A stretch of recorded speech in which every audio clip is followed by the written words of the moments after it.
Okay, the first thing that I want to talk about is factoring.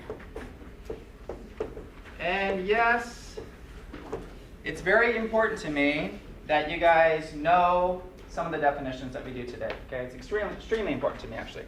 So my first question to you would be, what is factoring, and can you explain it to me? Sure. It's just taking a bunch of mishmash and making it as simple as possible. Okay, so taking mishmash and making it simple, that's along the lines. What else? Taking one whole thing and separating it. Okay, taking a whole thing and separating it. Anybody else? Simplifying, okay. So all three of these answers are kind of on the right track, but none of them are right, all right? I'll just be straight with you. So there's a couple of things that is very important to me that you know. And the first thing is what we mean in mathematics by the term terms, and what we mean in mathematics by the term factors. And this is extremely important because when you utilize these terms, some teachers and some students use them interchangeably, and that's not true. It's not the case, okay? The first thing is, what do we mean by terms? Terms are things being added and subtracted.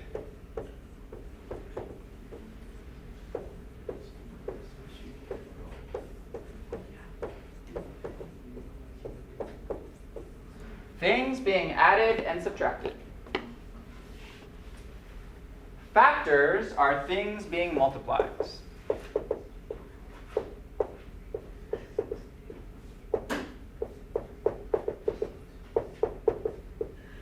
Okay, now, when we talk about terms, things being added and subtracted, for example, x squared minus 25. Are these things being added and subtracted? Yes. Yes, there's two things, and what are they doing? Being subtracted. Subtracted. Is everybody with me, right? We have something minus something. That is two terms. Two things being added and subtracted. Okay, great. I could have something like this. X squared plus 10x plus 25. This is what? Added. Three things being added, or three terms. Okay?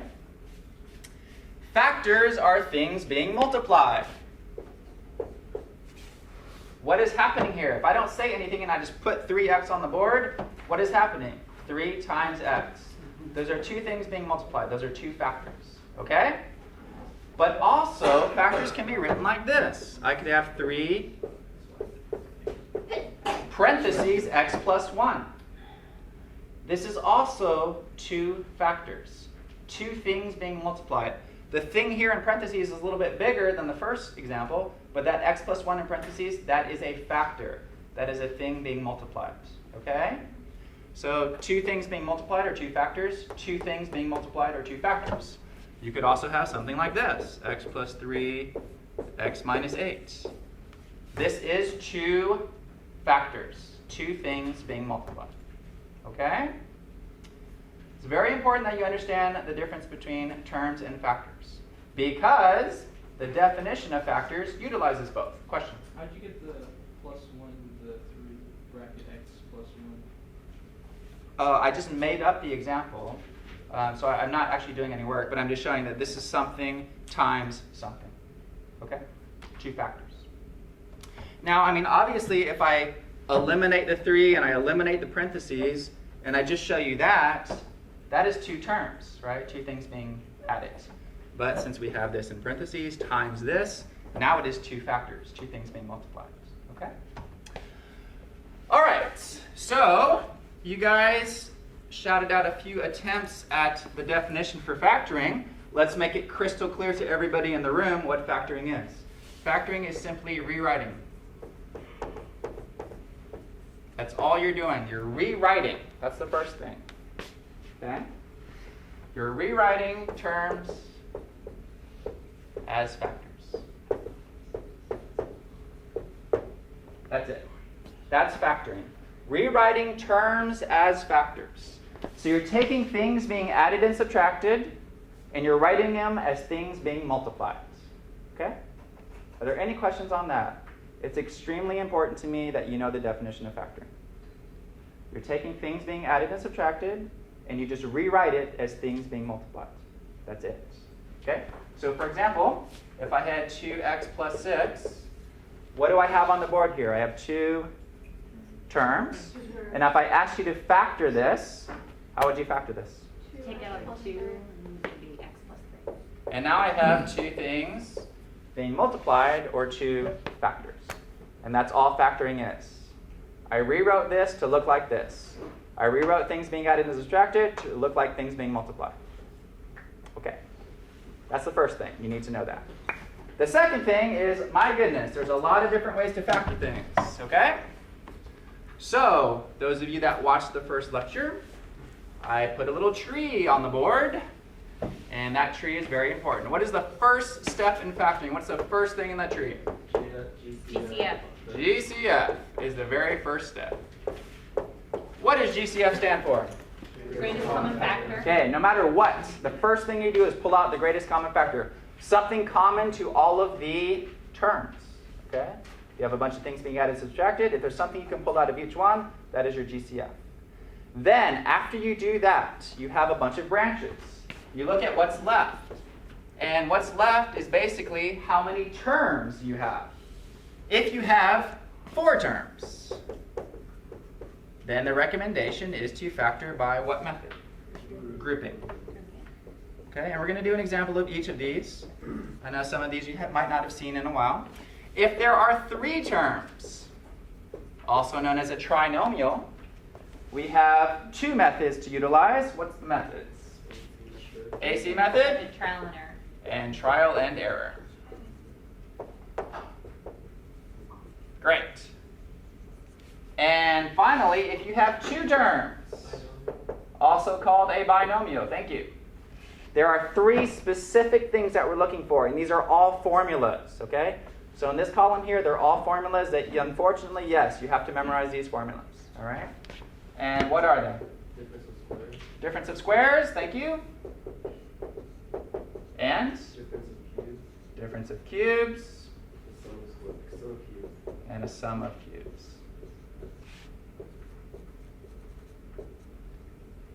Okay? That's it. Later on in a couple of chapters, we'll introduce another one, substitution method. But right now, this will carry you through the first chapters. Okay?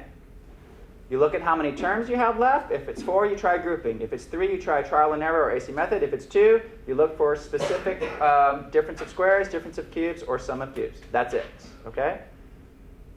Memorize this chart. This is your guideline to be a successful factorer, basically. All right? So you're not just looking at it going, I don't know what to do. How many terms are there? Great, try this. Okay? To help you succeed. All right. Let's do some examples. Mr. Robert, Yes? what would be another name for the AC method? There's all kinds of different names for it. There's diamond method, X method, but Is any one of them work for me. like reverse FOIL? Is that another? No, that's name? trial and error. Reverse Trial FOIL is and- another name for trial and error. Trial and error. Yes. Okay. Okay? All right, let's do some examples. I will put something on the board, and your job is simple. Factor it. X squared minus x minus 12. Let's start there. So the directions will be simple. Factor or completely factor. Okay? So I wrote what is on the board right now? If I 3 was terms. 3 terms. 3 things being added and subtracted, right? I look at these 3 terms. Is there something common to all 3 terms? No. No, great. So now I've moved down on my factoring tree. How many terms do I have? 3. There's 2 methods to utilize. AC method or trial and error. Okay? So, let's do trial and error first, and then we'll do AC method in another example. Okay, I want to make sure we do an example of both. How does trial and error work? Trial and error is basically reverse FOIL. You go ahead and put down the factors, you try to see what works, and then you keep trying to see what works, and eventually you get one that works. Okay? That's why it's trial and error. All right, remind me how it works. The first thing here and the first thing here has to multiply to give me x squared. Right? So what's that most likely going to be? X. X and x. Okay? Minus Then, plus 3. right, so this here and this here has to multiply to give me negative 12. And there's a lot of factors of negative 12. There's 1 and 12, 2 and 6, 3 and 4. Ideally, with trial and error, you might have had different methodologies of solving this, but ideally you start with numbers closer together. So ideally, my first guess would be utilizing 3 and 4. Okay? And then we have to get the pluses and minuses right. If the last term is negative, one has to be plus and one has to be minus.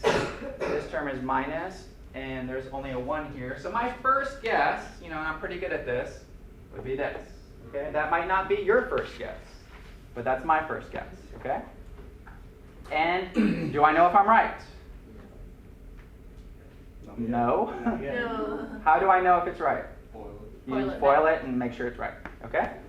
So we know x times x is x squared because that's where we got that. But then x times negative 4 is negative 4x plus a positive 3x does give me a minus x in the middle. And then, of course, 3 times negative 4 is negative 12. So this is done. Okay?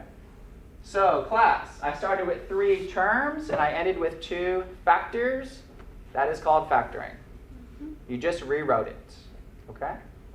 These algebraically are equivalent to each other. All right. Any questions on that one? That was trial and error. Okay, let's try another example. How about x cubed minus xy squared? Again, the directions are factors.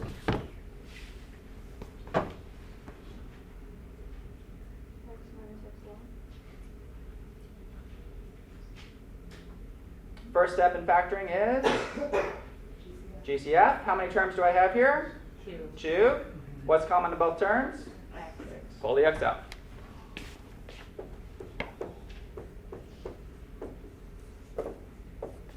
Question for you guys.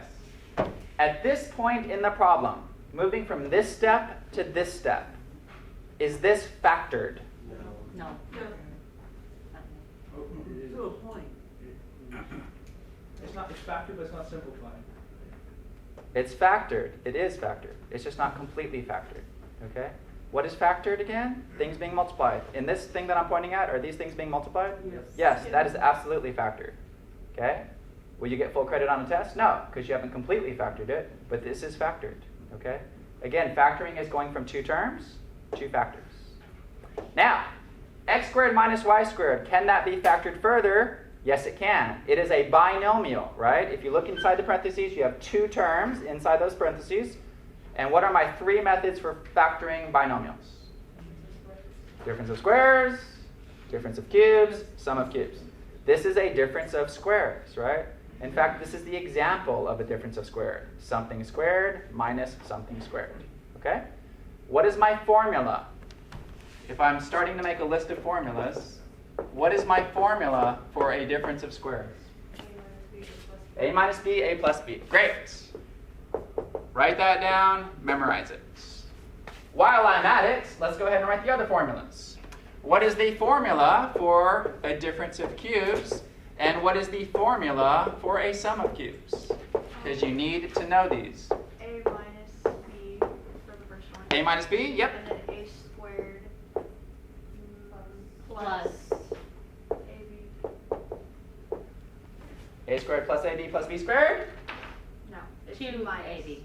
Minus b. Oh, wait. No, No, it, minus no. ab. Minus ab. what I wrote is right.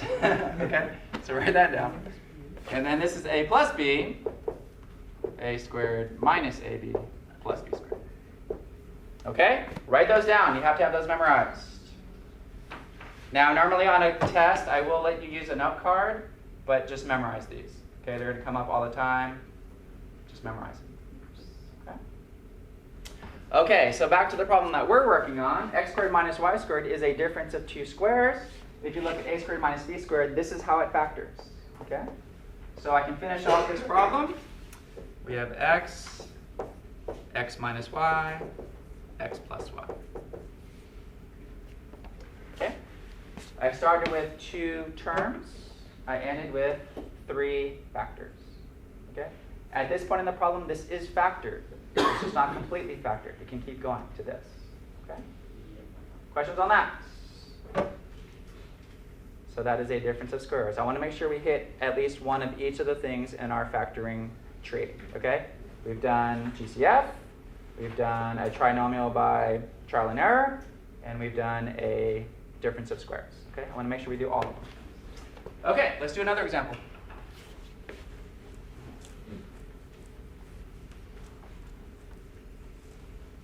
Let's step up the difficulty a notch here.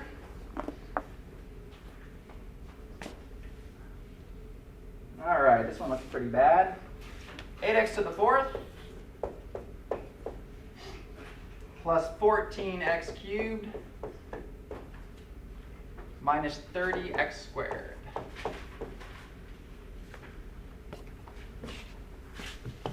Okay? What do I have on the board? 3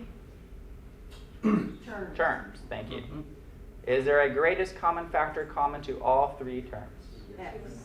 At least x squared and 2, right? 2 goes to all of those? So your first step in your factoring tree is to pull out a 2x squared, and then in parentheses will be what? 4x squared. 4x squared, yep. 7x minus 15. 7x minus 15. 15. Everybody agree with that? Yep. Let me know if I make a mistake. Is this factored, class? Yes. Yes. It is factored. Is it completely factored? Well, I don't know. Maybe it can be factored further. What is sitting inside this parentheses? 3 terms, right, are inside this parentheses. We have AC method, and we also have trial and error. I already did trial and error. It's just reverse FOIL. You try stuff, and you hope it works out. Okay? Let's do AC method. So I'm going to come over to the side for a second, and let's walk us through AC method for my AC method people. So I have 4x squared plus 7x minus 15. Okay, remind me, how does AC method work? I have A, B, and C. What does A stand for in this problem? 4. It's the number in front of the x squared term, right? 4. B is 7, and C is minus 15. Right? Okay, AC method, AC, A times C. What is A times C here? Negative 60. Okay? And what do I do with that negative 60? I need 2 numbers that multiply to equal negative 60, but when I add these, it equals to positive 7. Okay? So I'm going to break down 60, 2 factors of 60 that equal to negative 60, but add up to a positive 7. All right? So let's start. If I have no idea, I will just start with 1 and 60, and then 2 and 30, and 3 and 20. Right? Does 4 go to 60? 4 and 15. Does 5 go to 60? 5 and 12. Uh-oh, 5 and 12. That's probably going to work because they have a difference of 7. Right? Everybody with me on that? So I need it to equal to negative 60, but add up to 7. So what are my magic numbers? Negative 5 and positive 12. Okay? What is so cool about the AC method is once you figure out those magic numbers, there's no more trial and error. That's it. It takes out trying and guessing. It takes out guessing and checking. Okay? It's like, great, you found the numbers, you're going to get it right. That's AC method. Okay? All right, here's what happens next. I rewrite, instead of that 7x term, I use these magic numbers. So I rewrite, instead of 7x, I'm going to put minus 5x plus 12x. Everybody see that? Instead of this 7x, I replace it with the numbers that you figured out, the minus 5 and the plus 12. Okay? Am I allowed to do that? Is minus 5x plus 12x the same as 7x? Yep. Yeah, so of course you can. Okay? Now, you have how many terms? 4. How do I factor a 4-termer? Grouping. How does grouping work? You group the first 2 together, you group the second 2 together. And you pull out the GCF in those miniature groupings. Okay? What is the biggest thing common to 4x squared and negative 5x? X. Just x. And what do you get in parentheses? 4x minus 5. Great. What is the biggest thing common to 12x and negative 15? 3. Positive 3. And what do you get in parentheses? X. 4x minus 5. Okay? Is it an absolute must that you produce the same thing in parentheses? Yes. Yes, it is. Otherwise, you can't continue. Okay? So it is an absolute must that you produce the same thing in parentheses. Sometimes this might be off by a minus, so you have to change that sign to a minus to make it work. Okay? But yes, it has to be the same. All right, and then what's my trick? What's my next line look like? X plus 3, both in parentheses, and then 4x minus 5. Absolutely. Okay? Now, sometimes students have trouble seeing that. So let me just pause for a second and make sure everybody can see this. Let's hold on this problem for just a second. Let's say, class, I asked you to factor this for me. X times C plus 3 times C. If I asked you to factor that, what would you do? You would take out a C, and what would be left in parentheses? X plus 3. Does everybody in this class understand that perfectly? Okay. What I propose to you is that this problem you just did and understood perfectly is exactly the same as this problem. Except instead of C, it's a little bit bigger. It's this 4x minus 5. Do you see that? X times 4x minus 5, or X times C, plus 3 times 4x minus 5, or 3 times C. So basically, you're doing the same thing that you do here, pulling out a C, but it's a little bit bigger. It's 4x minus 5. So you pull out 4x minus 5, which is kind of what the C is in this problem. And what's left? X plus 3. Okay? Does it always have to look like that, or can the x plus 3 go first? Yeah, so factoring is commutative, right? Things being multiplied doesn't matter the order. So the x plus 3 could go first. But that's what's happening. And now, we are done with this problem, almost. Don't forget, this problem started over here, and it had a GCF. So come back, 2x squared, and put in your other factors, 4x minus 5, and x plus 3. This is your final answer. Okay? So that was a great example. It had a greatest common factor. It had a trinomial that we split up to AC method and used 4. So we were also able to show factoring by grouping. So that problem did grouping, AC method, and a greatest common factor. Okay? All in one. All right, so what have we yet to do? We need to do a difference of cubes or a sum of cubes, okay? So let's do one of those. If there's a question ever, stop me and let me know.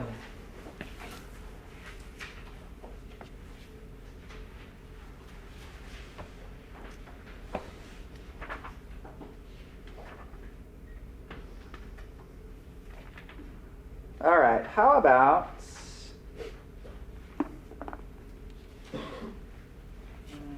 I guess we'll start with an easier one and then get a little bit harder. So how about this? X cubed plus 27. Okay? And then we'll get a little bit more difficult on the next example. But if I was asked to factor this problem, I would look at it for a second. I would say in my head, how many terms are there? And you'd say? 2. I would say, is there a GCF? No. Nope. So then I'd know, okay, I have to factor this by difference of squares, difference of cubes, or sum of cubes. It's got to be one of those. Otherwise, it's not factorable. Okay? And so, is this one of those things that I said? Well, you can eliminate difference of because there's a big plus sign in between. Is everybody with me? Yeah. So in my factoring tree, the only possibility that this thing could be is a sum of cubes. Is everybody with me on that? Yes. You've eliminated every other possibility. So now my question is x cubed a perfect cube? Yes. Is 27 a perfect cube? Yes. What is it? None. 3 times 3 times 3. 3. Okay? So I highly recommend you write that. So we look at it like this. And then you should be ready to roll because you've memorized the sum of cubes formula that I just put up 5 minutes ago. And you're ready to put it in. Okay? Remind me what the sum of cubes formula is. A plus B A plus B. times A squared minus AB plus B squared. Great. Memorize this. We are going to do this problem exactly as written, where your A is x and your B is 3. That's all you have to do. Okay? You're going to basically replicate or copy this formula exactly with the substitution that a is x and b is 3. Okay? Let's do it together. So the first part of the formula will be a plus b, so X plus 3. x plus 3. The second part of the formula, you take the first, the a, and you square it. So that will be x squared, right? Minus x times 3. X times 3 is 3x. So minus 3x. B squared, 3 squared. 3 squared we can actually work out. What is 3 squared? 9.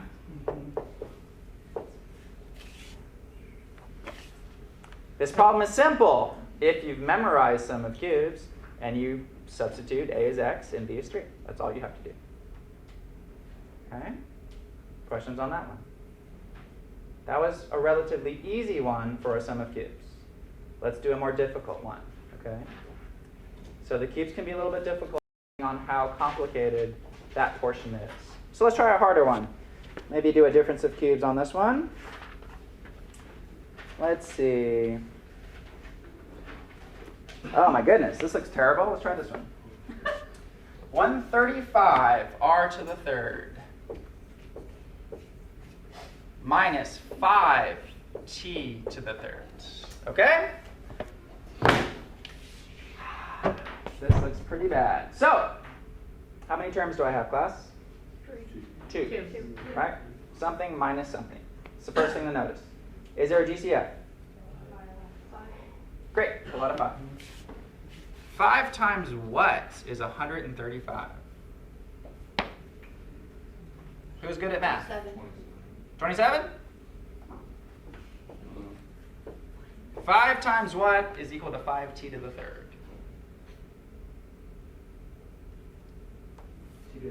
Yeah, 1t to the third or just t to the third, right? Okay. I've pulled out the greatest common factor. What's left in this parentheses is still 2 terms. And so I'm looking for, because there's a minus sign, I'm looking, hey, is that a difference of squares or maybe a difference of cubes? Those are the only things I'm looking at this point. Because they're both cubed and 27 is a perfect cube, you should realize that that is a difference of cubes. Okay? Now, this is an important thing. What do I cube to get 27r to the third? So hopefully, depending on how you are, some students might find it helpful to write that as 3r cubed is the same as 27r to the third. Okay, that's technically what you're cubing. T is not bad. You just cube t to get t to the third. Okay. Now here comes the difficult part. I need to, well, let's go back to let's write my difference of cubes formula. And I have to be careful. What's my difference of cubes formula? A minus b times? Great. Okay, again, something to memorize, everybody. Now, here's the difficult parts.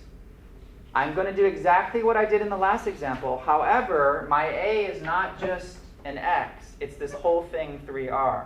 Okay? And my b is not too bad. It's just t. Okay? So I'm going to replicate this formula, but I'm replacing every a with 3r, that whole quantity, and every b with t. Okay? So the first part's not too bad, just 3r minus t. The second part is where students sometimes have a little trouble. Right now, a squared is 3r quantity squared. 3r times 3r. Look at it that way. If I said multiply 3r times 3r, what would you get? 9r squared. 9r squared. Absolutely right. Okay? So a big mistake made in this problem is a student will put 3r squared instead of 9r squared. Okay? Plus a times b. So 3r times t. 3g squared. Just, well, 3r. 3rt, right? Just write them next to each other. There's nothing I can do. 3rt or 3tr would be perfectly fine. And then plus b squared, t squared. And that's your answer. Okay.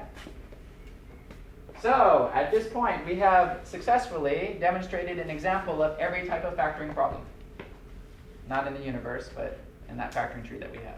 Okay? Please review this and make sure that you can do every one of those. Difference of cubes, difference of squares, sum of cubes, factoring trinomials by AC method or trial and error, and factoring 4-term polynomials by grouping. Okay? Always remembering the very first step is GCF and knowing what terms and factors are. I expect you to know factoring is rewriting terms as factors. Rewriting things being added and subtracted as things being multiplied. That's all it is. Okay? Okay. Let's move on to another word or phrase. And let's see who knows the definition. The entire next chapter is on what we call rational expressions.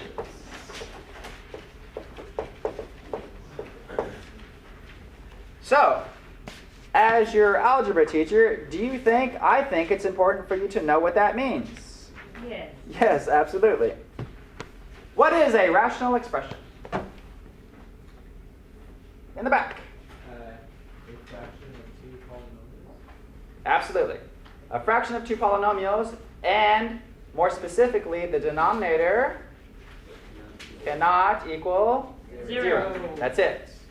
A fraction of 2 polynomials, and the denominator cannot equal 0. I expect you to know this, so please write that down.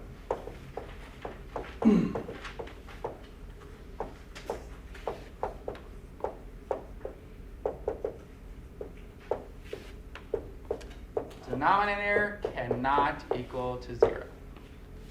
Okay. So there's a couple of things that I need to highlight today, and the first thing that I need to highlight is getting rid of things that could cause the denominator to be 0. Okay? So that is called stating restrictions. So the first thing we look at with rational expressions is called stating restrictions. And let's take a look at a few examples right now. Is everybody comfortable calling this here a polynomial? Divided by a polynomial, which is a rational expression. Do you see a polynomial divided by a polynomial there? So that is a rational expression. Okay? Is it possible that there is a number that exists that could be bad for us? Yes. And bad for us means makes the denominator equal to 0. Yes. And what is that number? 5. 5. So this thing is not going to exist or work when x is equal to 5, okay? So that is a restriction, something that we have to take out, okay? So here, everything is going to be cool, everything's fine. X can be anything except x cannot equal to 5. That is a restriction on that rational expression, okay? And that's the first thing we learn, is how to state restrictions. Now that one we could just look at. But as they get a little bit more difficult, you can't just look at them anymore. All right? Let's take a look at this one. 10 minus x over, let's say, x squared minus 9. This one you could probably still just look at and figure out. What are my restrictions for this problem? 3 and positive. Positive 3 would cause the problem, but so would negative 3. Okay? So x cannot equal to positive 3, and x cannot equal to negative 3. Now, let's say I couldn't just look at it and eyeball it and figure it out. How would you algebraically figure this problem out? What do you technically do to figure out what causes the denominator to equal 0? You set it equal to 0 and you factor it. Okay? So in this problem, the way I would actually solve it is I would set x squared minus 9 equal to 0, and I would factor it. How does x squared minus 9 factor? X minus 3 is x plus 3. Because it's called a difference of squares, right? Yes. So absolutely, x minus 3, x plus 3. And then you have 2 factors here, and you look at what makes each of them equal to 0. Here, positive 3 would make it equal 0, and here, negative 3 would make it equal 0. And that's it. Okay? And so those are my 2 restrictions. Okay, let's do a little bit of a harder one. How about this? 4x squared plus 6x minus 4 in the denominator. And let's just put a 1 in the new. Well, let me erase. Your last example is 1 over 4x squared plus 6x minus 4. Okay? Now, it's probably not likely that you can just look at that one and figure it out. So what I would expect you to do is take the denominator, set it equal to 0, try to factor it, and see what the answers will be that way. Okay? So go to the side of your paper, set 4x squared plus 6x minus 4 equal to 0. And then we have to factor. Chapter 7 relies on your ability to factor. That's why we did a review for it. So we don't have to take out the GCF. Yes, you did. Factoring, what's the first step in factoring? Take out the GCF, right? So pull out the 4.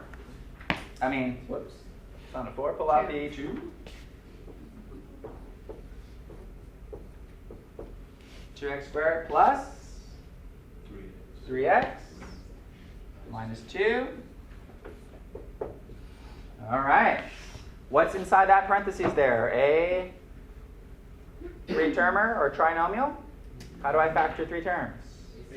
AC or trial and error. So you do what's good for you. If you're great at trial and error, do trial and error. If you're great at AC method, do AC method.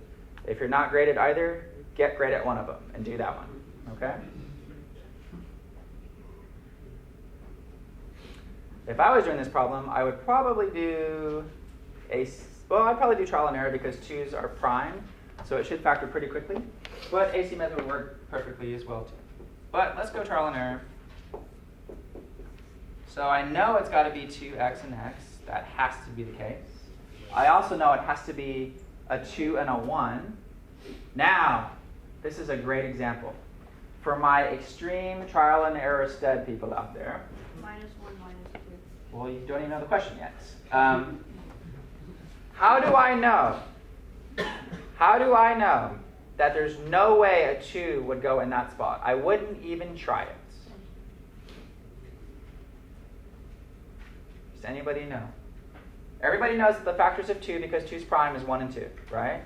So I could put a 1 here, a 2 here, or a 2 here, or a 1 here. But in fact, I would never in my life put a 2 here. Is it equal to 0? Nope. Would you Does make, anybody know why I would not put a 2 there? would you make the denominator equal to Nope. 0? No, because when you times it, no. Okay, so I'm going to save you some time here. What was the GCF of this problem? 2. We've already pulled it out, right? If you put a 2 here, or a 4 here, or a 6 here, or an 8 here, that would say that there's still a GCF that needs to be pulled out. But we've already pulled the GCF out. You would put a +1 in there. Well, yeah, I can't put anything here that is a multiple of 2. Is everybody with me on that? You're wasting time if you do that, because we've already pulled out the GCF, and that would suggest that there's still a GCF if you have another factor that's common. So, there's no way a 2 goes there. I hope you guys understood that. That was a quick recap. The only possibility is a 1 to go there, and a 2 to go here. And now I just need to make sure the signs are correct, right? So minus plus. Is this right? The signs no. The signs are wrong? Well, we don't know until we... We'll FOIL it out, right? So 2x times x is 2x squared. 2x times positive 2 is 4x. 4x minus 1x is 3x. Negative 1 times 2 is negative 2. So this is correct. Got it on the first try. Okay? So just give yourself some time. I mean, you might not FOIL that quickly, but take your time and get it. Now, how many factors do I have here, class? 3. So potentially all of them could maybe equal 0. 2 can't equal 0 because it's just 2. Okay? But I need to set 2x minus 1 equals 0, and I need to set x plus 2 equal to 0. Okay? This one I can eyeball and look at. What is the answer to this one? Negative 2. Negative 2. Great. This one maybe you can look at it and figure out. Maybe you need to do it by hand. Either way is fine. So 2x minus 1 equal to 0. How do I solve that? Add 1 to both sides. 2x equals 1. Then Divide by 2. divide by 2. X equals 1/2. And x equals negative 2. Now I have to be careful. If I wrote the answer like this, It's not right. Why? What am I doing now? What was my original problem? Restrictions. What are restrictions? What x cannot equal, right? X cannot equal 1/2 and -2. Okay? That is the first part of rational expressions, stating restrictions. Great. Only have 2 more things I need to discuss. The second part of rational expressions is simplifying rational expressions.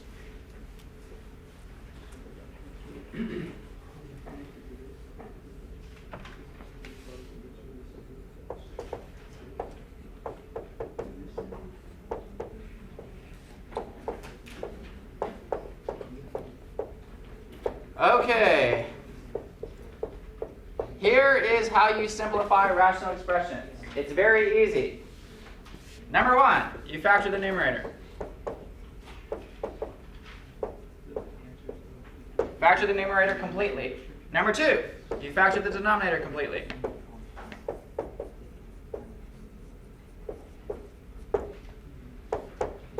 Number 3, you reduce any factors you can. That's it. So, when it says reduce or simplify these rational expressions, this is what you do. This is your roadmap for success. You factor the numerator completely. You factor the denominator completely.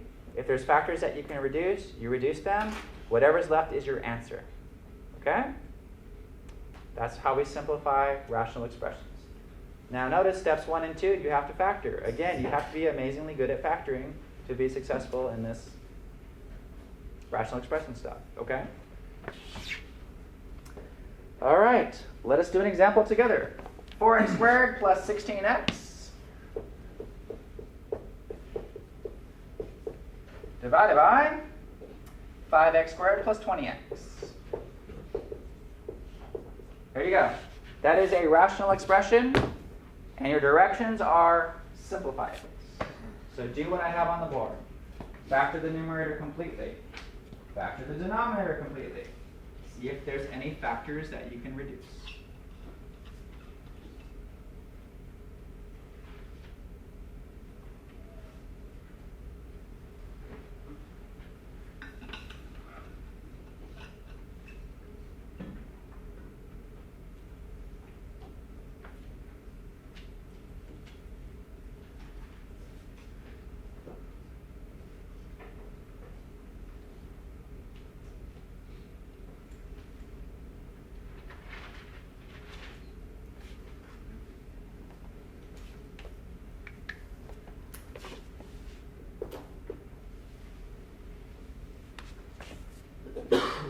Take your time.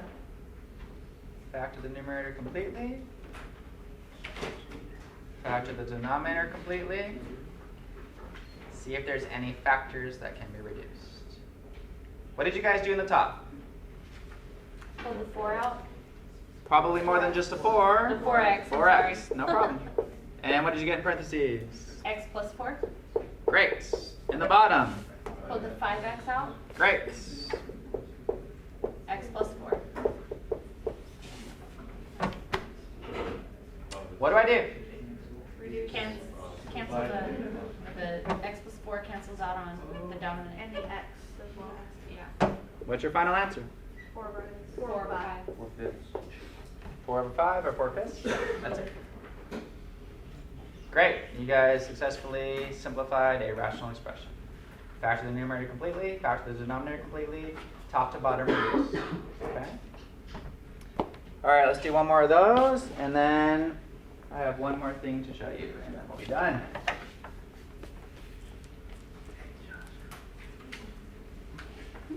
Done with lecture, but you guys still got stuff to do. Okay. Let's try this one. Z squared minus 3z minus 10 over z squared minus 2z minus 8. That one looks pretty familiar, actually. Okay. Both of those are fill in the blank. Starts with a T. Trinomial. Trinomials, right? 3-termers. So factor the numerator completely using AC method or trial and error. Factor the denominator completely using AC method or trial and error.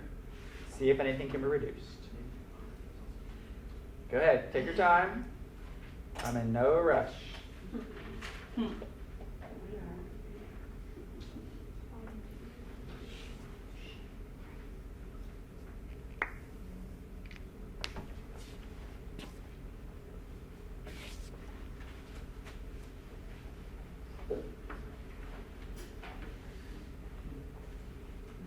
If you're an AC method person, use AC method. If you're a trial and error person, use trial and error. It's completely up to you.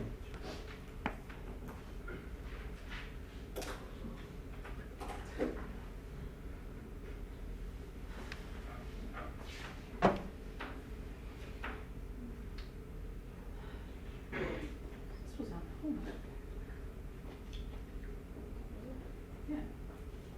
This was on homework.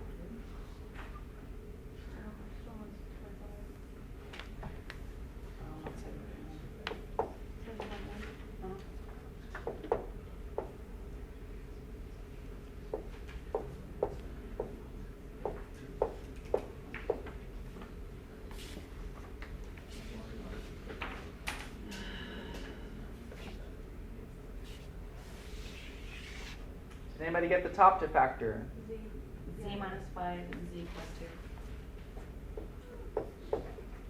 2.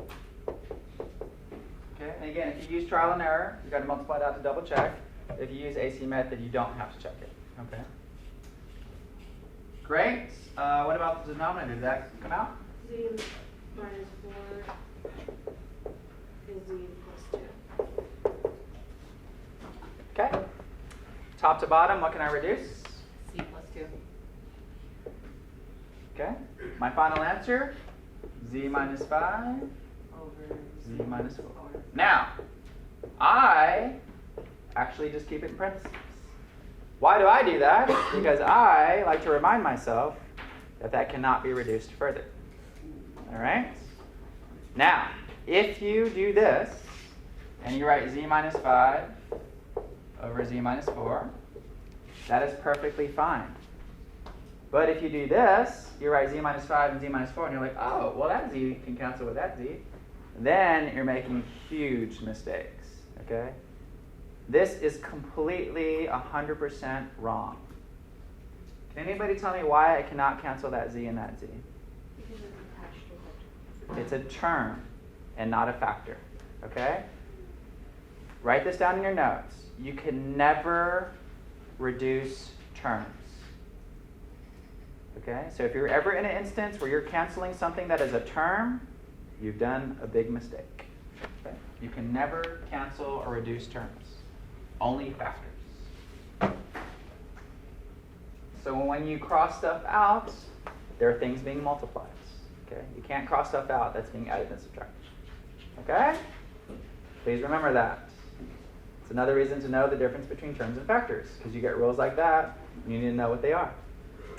Okay, the last thing that I want to talk about today is we have one special case in reducing. If you watched the lecture, what was that special case? Minus something and something minus Say it again, I'm sorry. x minus 7 and 7 minus x. Yes, that's a perfect example. If you run into, let's say I got some factors here, I got some factors down here, and you see this situation. Something on top is x minus 7, something on top is 7 minus x, okay?